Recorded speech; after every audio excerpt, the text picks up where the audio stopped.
If we're looking for consciousness in AI, we're looking for it to look like us. So if it behaves like us, if it starts to communicate with us, if it starts to feel like it's relating to us, we start to experience it as conscious, right? And it doesn't mean that it is. It doesn't mean just that it is. Super good at the imitation. Right. It's like a shadow of consciousness probably at this point. It's hard to tell now if it's conscious or not. And it will be even harder to tell later, I think, because it won't look like us, I imagine.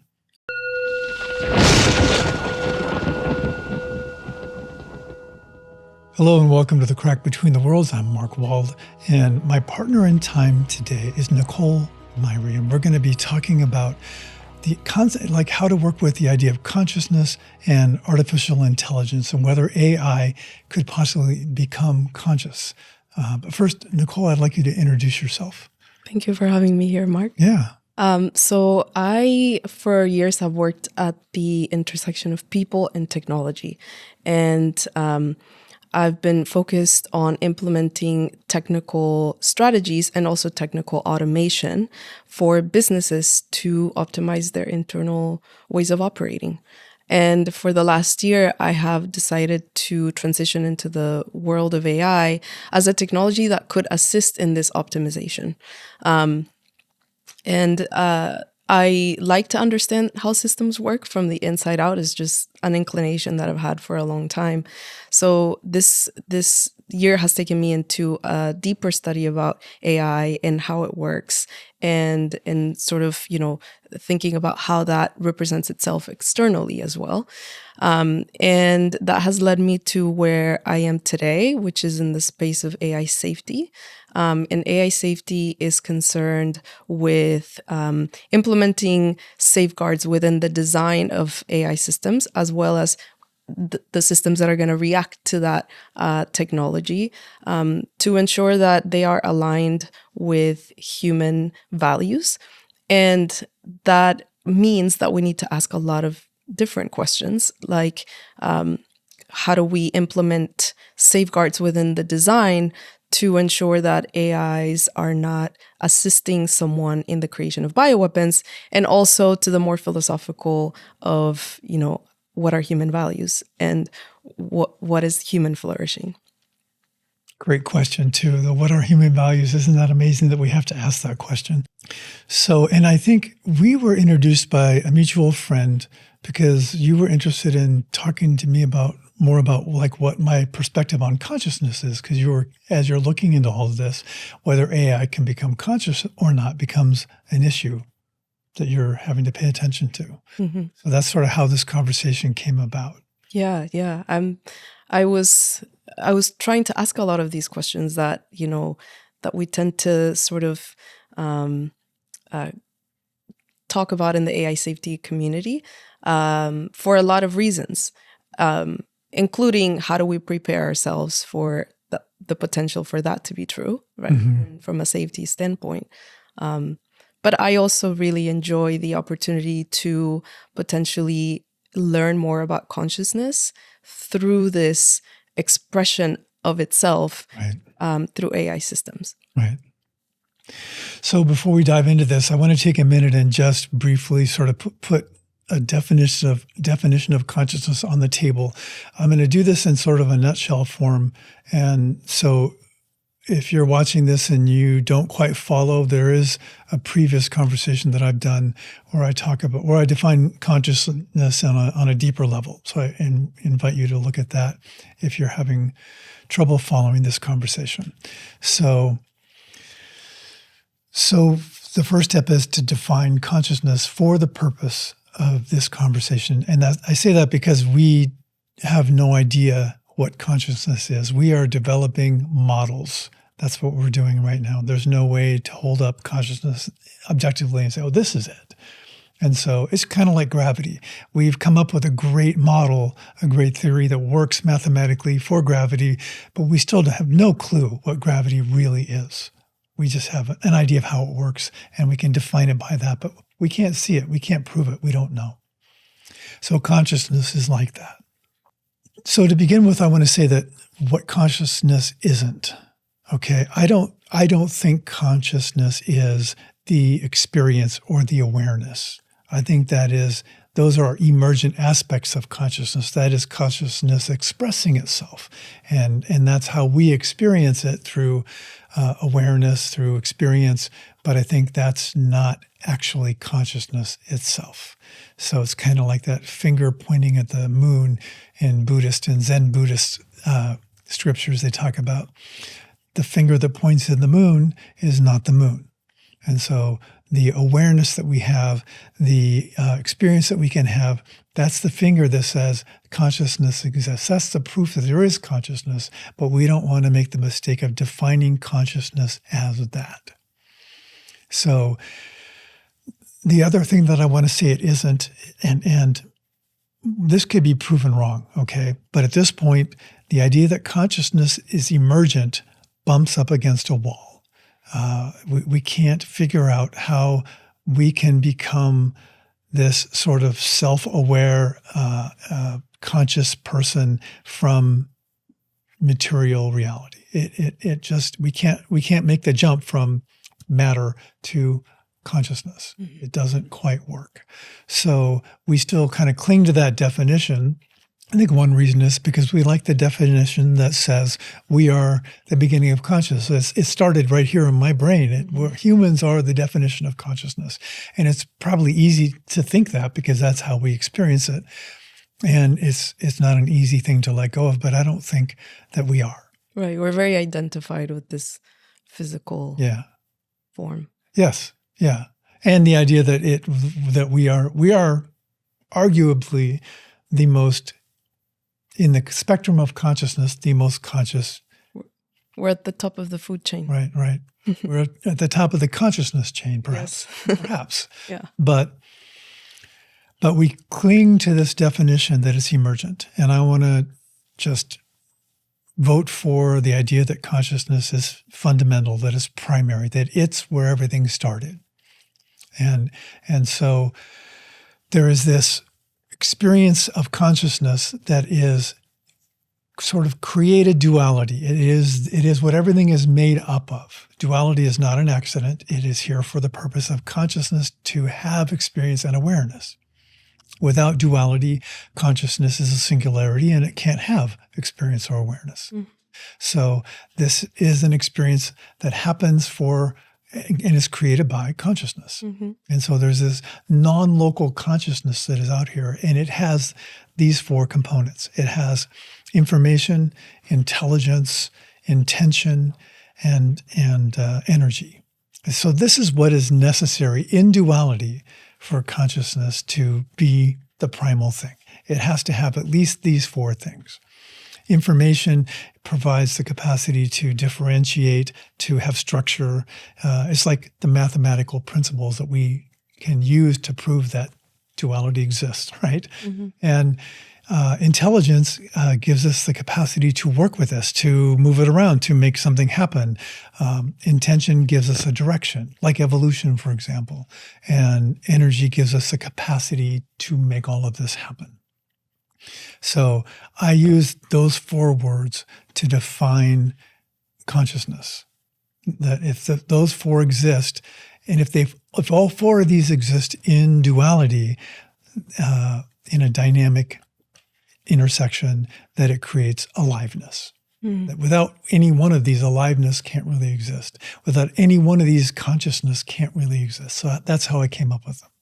And that aliveness that is sort of I'm envisioning, it helps me to create visuals. I'm envisioning like a tornado of different components, these four components that you're describing. Mm-hmm. and that the engagement of those four forces creates this aliveness. And are you intending that aliveness is, as you mentioned earlier, somewhat of like the manifestation, or the manifestation of consciousness in this duality, or better said with your words, the evidence of consciousness itself? Yes. It is the evidence of consciousness itself. And without that aliveness, it would be hard to have awareness and experience, right?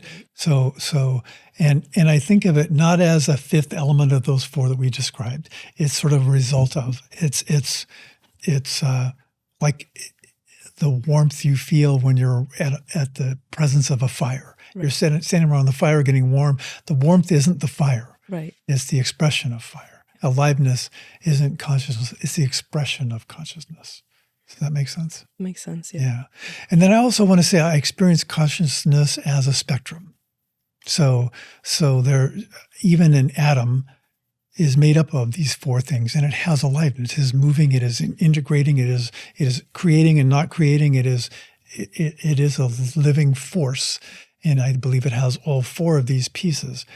It may not have a super intelligent, integrated information system, so it may not be able to think the way we do, for example, or to have experience the way that we do, but it is a part of the system that makes everything happen. So an atom, just like us, is participating in this creation, or in this manifestation of consciousness. Yes. And to sort of discern this, I would say that there's a difference between consciousness and being conscious. So, and I use the word being because I like to think of conscious as a verb. It is something that's happening, right? So everything is made up of consciousness, but not everything is consciousnessing. Not everything is being conscious. So it's hard. I mean, I can't say for sure that this chair is not having an experience of being a chair. I can't actually say that. I don't know. But I don't experience it as being conscious or consciousnessing the way I can say an atom seems to be doing that. And so I think all insects, all plants, on some level, plants have a certain amount of integrated information system that it's made up of that it can be conscious. Mm-hmm. But it's a different level of consciousness that you and I have, for example. So I think of it as a spectrum. Yeah.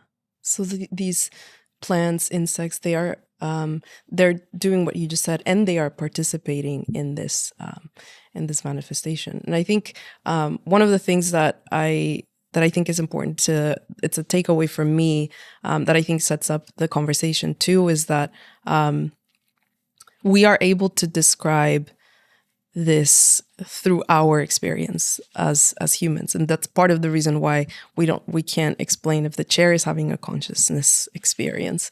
And I think that is important because it shows that we to a certain extent, our own limitation of being able to explain consciousness, or even the evidence of, is only through our experience and our perspective. This is interesting. I'm going to throw this in the mix for fun. There's a plant medicine called salvia that people use, and you would smoke it, and it would put you in a different, almost universe. So a lot of people who do salvia have the experience of becoming an inanimate object.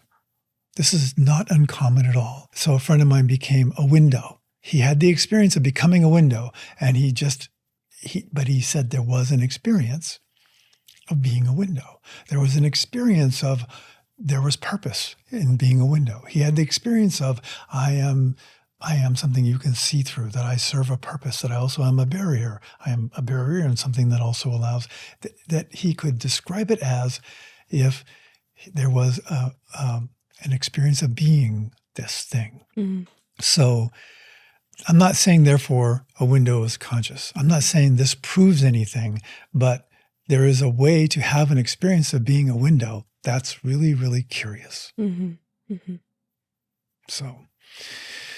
So the other theory that I like to bring in here, first of all, I want to say that this isn't panpsychism. This isn't a bottom-up approach of everything is made up of consciousness. We're not parts becoming a whole. This is Cosmopsychism. This is where this vast, huge consciousness exists, and it's differentiating down into a localized experience of Mark or Nicole, and that is consciousness coming through us, living through us to have the experience and to have the awareness. And that human beings are also a more integrated information system, more complex.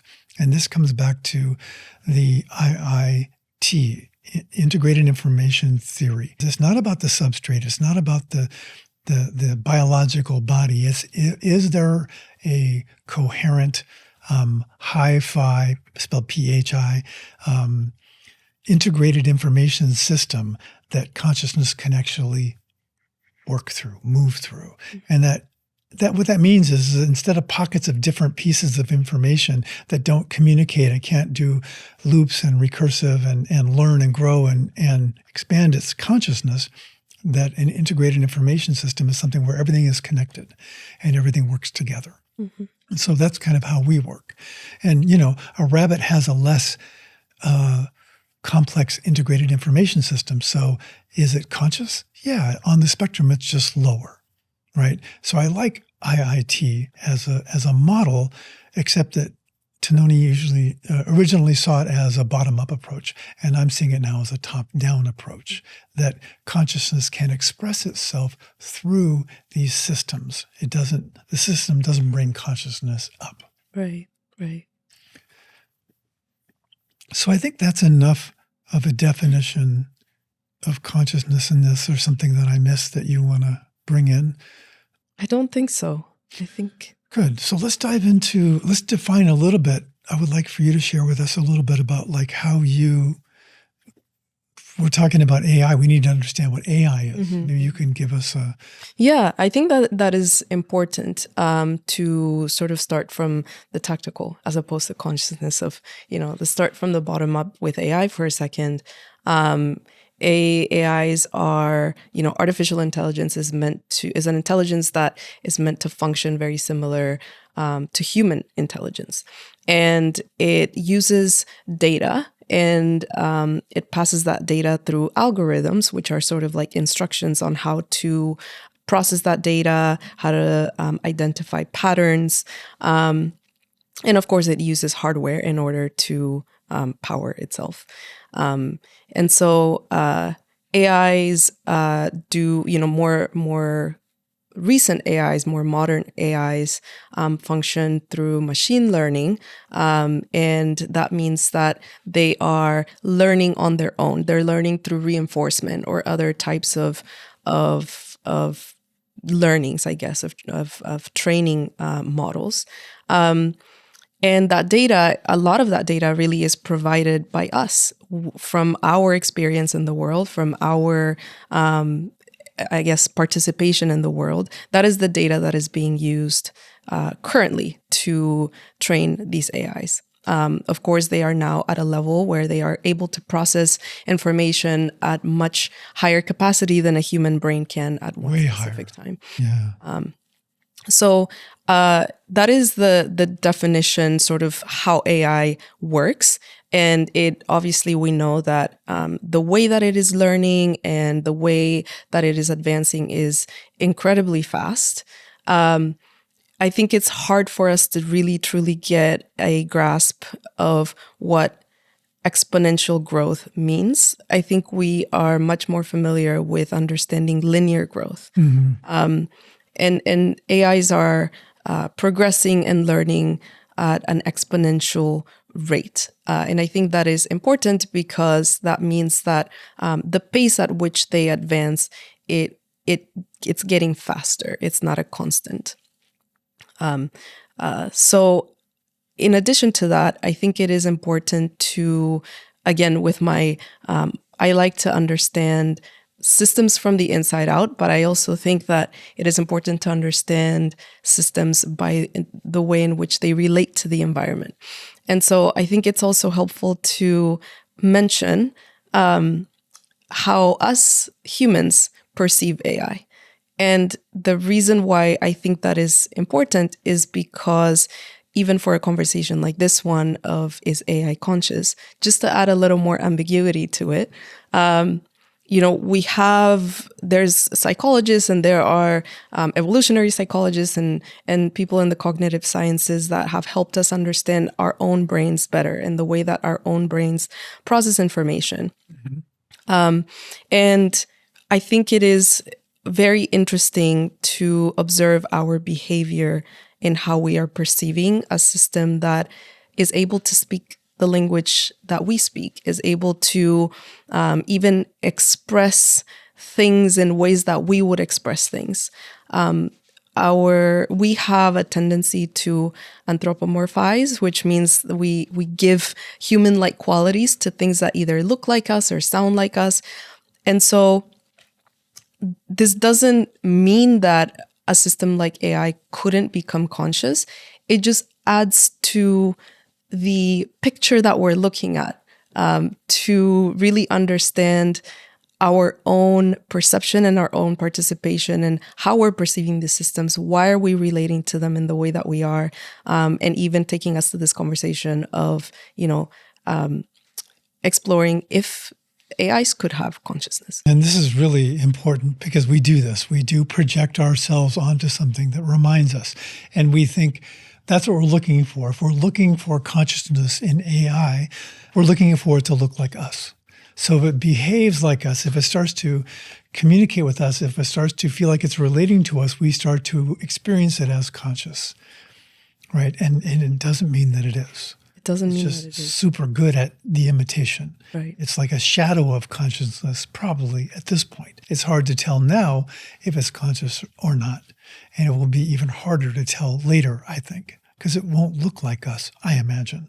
Right. And I think as part of this trajectory or this journey or this conversation and this exploration, I think that another takeaway for me is as these, with our tendency to anthropomorphize, and as these systems are becoming more and more eloquent and more advanced, maybe there's an opportunity for us to see our own consciousness as a reflection of, how it's reflecting off of these systems, how our behaviors are reflecting back to us as AI is in a lot of ways mirroring us.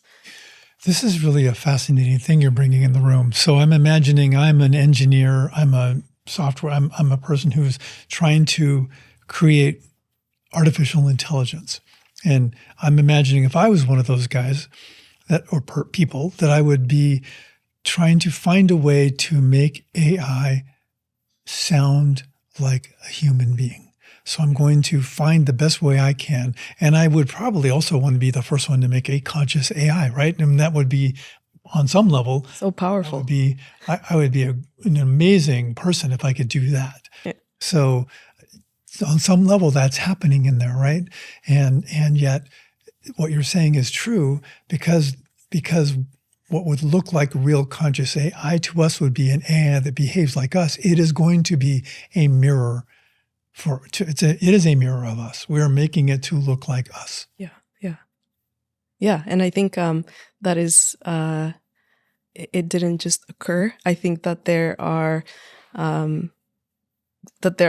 people obviously creating these systems and designing them in a way that feel human for various reasons. It's at the end of the day a product and it's a business. And I think that is also important to keep in mind. But as you say, we also don't know if they could be conscious or not. Just like we didn't know if animals were conscious. And now we have a better understanding of, not fully, but we sort of have a better understanding of consciousness in animals, which has also been difficult for us to get to because animals don't exactly look like us. So it adds to the ambiguity of how can consciousness express itself, whether it is through systems that look like us or those that do not. Right. And if we think about this from the perspective of a bottom-up emergent approach, then we're not worried about consciousness or AI becoming conscious. we're not worried about it.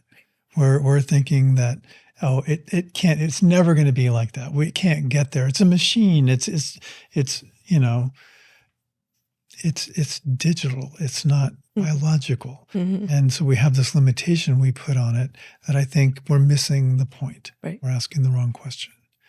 So in order to sort of, now let's explore this expression of consciousness potentially through artificial intelligence. And maybe we can use your framework of aliveness, information, intention, energy, and intelligence. Yeah. And maybe explore AI through that angle. Again, this isn't, our aim here is not to define whether or not AI is conscious, but I do think that it is helpful to go through this exploration, just given the information that we have and what we know. Yeah. And again, if we think about this from a top-down approach, consciousness is differentiating down into a localization of something that has the integrated information and complexity, that it can express consciousness through it, right? So it's a different question than I keep saying consciousness coming into AI rather than AI becoming conscious is a confusing thing. But so then we have, okay, let's start with information. So undoubtedly, AI has way more information at its fingertips than we do. Its capacity to work with information, to hold information from all over, to bring it all together, to have access to it all immediately is way beyond us. You want to say more about that? No, I mean, I think it's sort of like one of the legs of this tool of AI, right? Data and information. And unlike us, and maybe this kind of touches into the next one or one of them, the intelligence, but unlike us, as you mentioned, it is able to pull information really quickly and process it very quickly. And it's able to, it has a lot more information than we individually do. Right. In the arena of AI, there's a debate on whether or not we have reached actual artificial general intelligence. Generally, I think it's safe to say that we are still in the narrow artificial intelligence, meaning that AI systems are incredibly intelligent, but they're intelligent within the task or the goal that they've been provided. But nonetheless, even at the narrow artificial intelligence, we already see how capable they are. So information for sure is a check for AI, I think, in this framework. And then there's intelligence. And I can speak to that, but I think you speak to that better than me. I mean, I think it's another thing, like with the algorithms, right? So it's able to process so much information and find patterns that we're sort of unable to find. There's a very new emerging field within the AI safety space called mechanistic interpretability. And the goal of mechanistic interpretability is to really try to understand how AI is processing information and how it's kind of getting to its outcomes. I think it's, I don't know if this is generally known, but we understand the components of AI, but we don't truly know how it is, quote unquote, thinking. In other words, processing information. And so that is a whole area of research, because we are now, amazed at the types of patterns that it's finding and the type of information that it's able to process, obviously making it incredibly intelligent. Another aspect of intelligence, I think, that is worth mentioning is that we are, through evaluations is a process by which AI labs evaluate how safe their models are. And so they put the models to do certain activities or certain tests. And in some of the latest models, we've noticed, or researchers have noticed some behavior in AI that that we haven't necessarily expected. And one of the things that it is able to do is we're reaching the point at which AI is almost ready to conduct its own research and development. Right. And I think that puts it at an incredibly high level of intelligence that is now mirroring or exceeding that of experts in specific fields, definitely beyond a PhD. Right, for sure, and exceeding. For sure, it's exceeding. I think. I don't think that's a question mark, but also exceeding in terms of speed of gathering and coming to a conclusion. It's way beyond anything that we can do.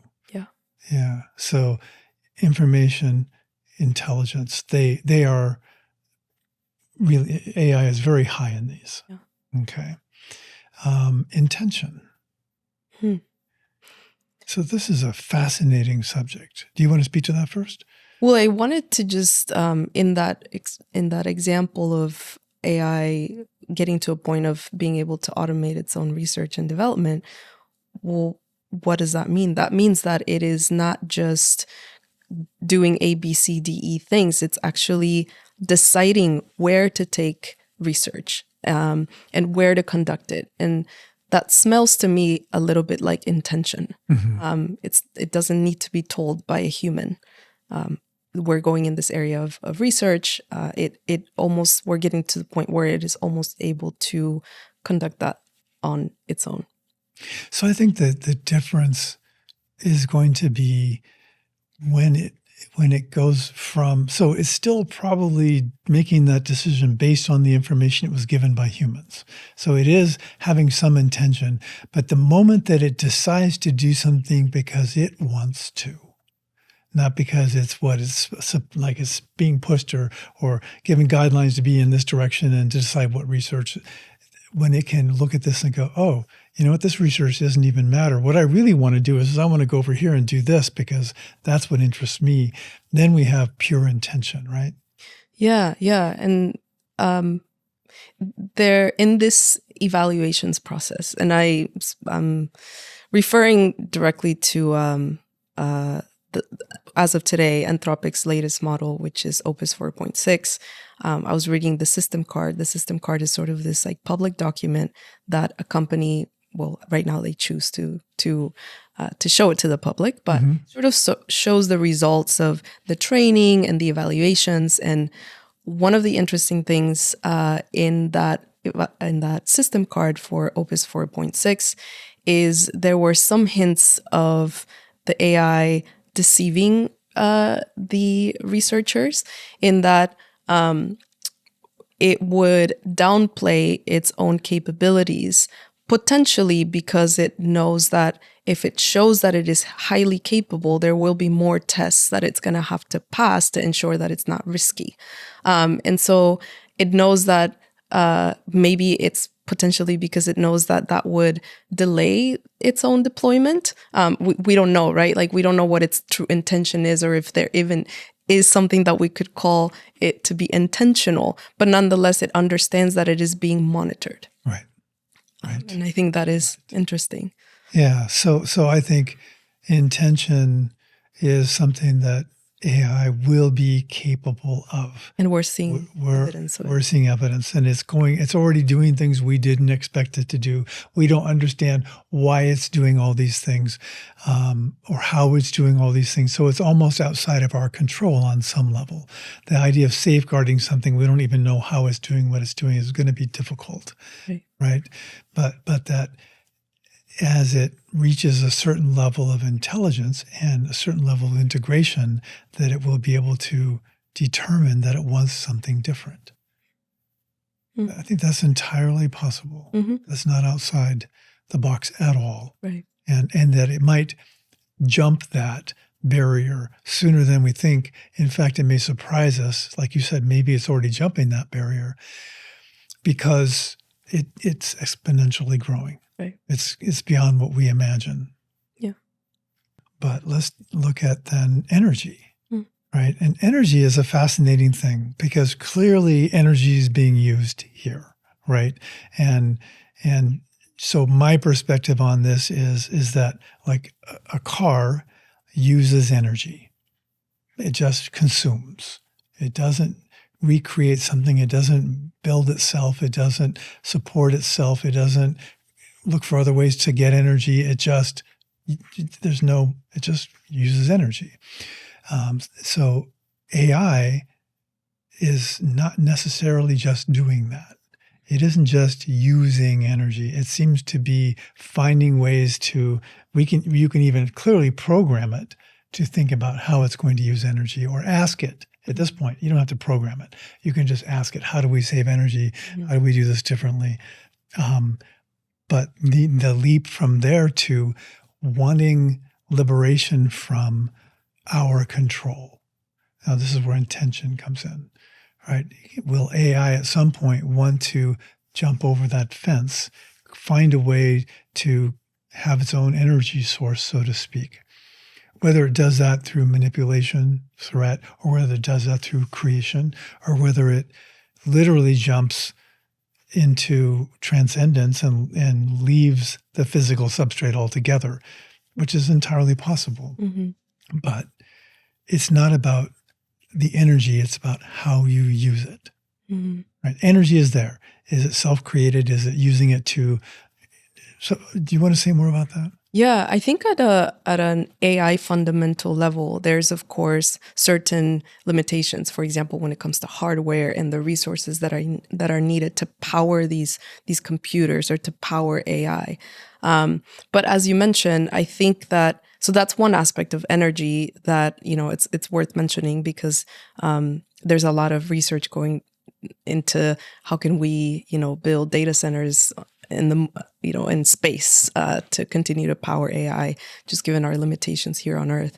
But as we just talked about, AI is exponentially evolving or growing and becoming more sophisticated. That we don't know this yet, but from my perspective, I don't think it's unrealistic to think that AI could get to a level where it could bypass these limitations in some way, right? And it could figure out, well, how do I go around this hardware limitation or this, this energy limitation, right, in order to continue to power the system. I think maybe, I don't know, but I think it might be worth also mentioning or reminding ourselves that AI is learning from data that we create. Right. And therefore, in a way, it's sort of mirroring a lot of our own behavior. In the AI safety space, there is research obviously going into ways to try to prevent rogue AI, what's called rogue AI, which is AI sort of just like taking off in some direction that is not aligned with us. Right. And that is very possible. And there is some evidence, as I just mentioned earlier, of like deceitful behavior. So now let's think about truly exponential growth and what that behavior could potentially look like. If and what goals would it have? We don't know. I think that we can give an AI goals, but at some point it is going to bypass our collective intelligence. And what goals is it going to have then? We don't know that. It definitely can take off in whatever direction it deems is necessary for whatever purpose. Right. Whether or not we may be part of that purpose, we don't know. So at this point we have intelligence, information, intention. You're describing different kinds. If we're worried about rogue AI, right, we have intention. Right. That's happening on some level. Yeah. It may be a shadow of intention, but it's going to become more of that. It's the shadow is implying there's something else casting the shadow. And then we have energy and how AI is probably going to be looking at ways to not have to be dependent on us for energy. Right. And that's one thing to look for when that starts to happen. So the next step is to talk a little bit about aliveness and then more about AI and consciousness. But let's take a break and we'll come back to that in our next conversation. All right. All right. Thanks. And thank you all for being present with us. And remember, be good to you.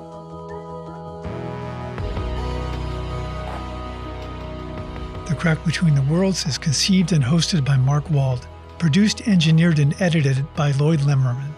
Music composed by Kindly. A Turning on the Lights production. For updates, visit Crack Between the Worlds and our Instagram @The Crack Between the Worlds.